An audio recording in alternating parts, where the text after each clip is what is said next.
सुप्रभात बच्चों, मैं विनीता वर्मा आज आपको रिमझिम पुस्तक के अध्याय 2 फसलों के त्योहार के बारे में कुछ विशेष बातें बताने जा रही हूँ।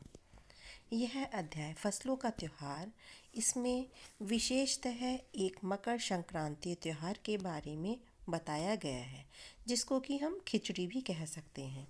इसको अलग अलग राज्यों में किस प्रकार मनाया जाता है, इसका वर्णन विस्तार से किया गया है। तो हम इस अध्याय को विस्तार से पढ़ेंगे। इसको हमने 4 भागों में विभाजित किया गया है। इसमें हम भाग 1 आज पढ़ते हैं। तो सारा दिन बोरसी के आगे बैठकर हाथ तापते हुए गुजर जाता है। कहाँ तो खिचड़ी के समय धूप में गर्माहट की शुरुआत होनी चाहिए और यहाँ हम सूरज के इंतजार में आस लगाए बैठे हुए हैं। पूरे 10 दिन हो गए सूरज लापता है। आज सुबह तो रजाई से निकलने की हिम्मत नहीं हो रही थी। सारा दिन बोरसी कहते हैं आग जलाकर बैठना, जहाँ अंगीठी को कि आग जलाकर हम बैठे हुए हैं और सारा दिन हमारा हाथ सेकते हुए निकल जाता है।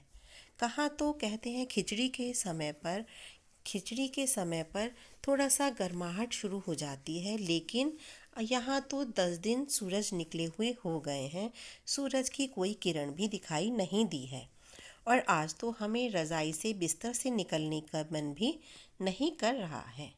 अब हम आगे पढ़ते हैं। बाहर देखने से तो समय का अंदाज़ा बिल्कुल नहीं हो रहा, लेकिन घर में हो रही चहल पहल अब पता चल रही है। रह रहकर कानों में कभी चापाकल के चलने और पानी के गिरने की आवाज़, तो कभी किसी के हाँक लगाने की आवाज़ आ रही थी। जा भाग के देख केरा के पत्ते आइल की ना, आज इन लोगों के उठे के नईखे का, बोल जल्दी होयस तैयार, अब तो उठने में ही भलाई है। अर्थात बाहर देखने से तो समय का पता ही नहीं चल रहा है। सूरज ना निकलने के कारण इतना अंधेरा छाया हुआ है कि पता नहीं चल पा रहा कि दिन निकला है या नहीं। लेकिन कभी कभी हमें चापाकल कहते हैं नल के पानी के गिरने की आवाज़ आ रही है, तो कहीं हमें जानवरों के शोर करने की, उन्हें आगे हाँकते हैं इस प्रकार की आवाज़ आ रही है, जिससे ये अनुमान लगा पा रहे हैं कि दिन निकल गया है। जाके देखो कि केले का पत्ता आया है या नहीं। आज इन लोगों का उठने का मन नहीं है क्या? जल्दी ही इनको जाकर बोलो कि अब इनकी उठने में ही भलाई है, इन्हें में उठ ही जाना चाहिए। इस पाठ में कुछ ये बिहार से संबंधित कुछ है, जिसलिए इसमें हम भोजपुरी भाषा का प्रयोग किया गया है।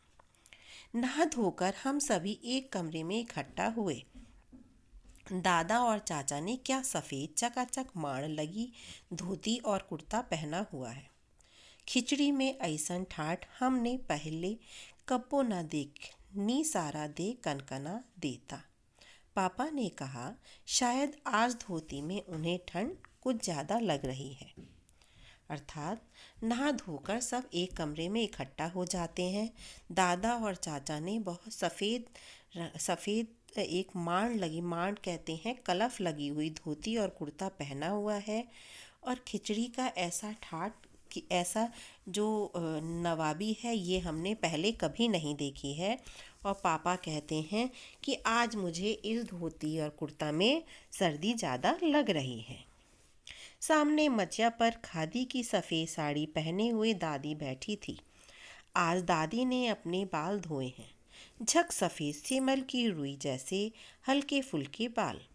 गौर से देखने पर भी एक काला बाल नज़र नहीं आता। बिल्कुल धुली धुली सी लग रही हैं दादी।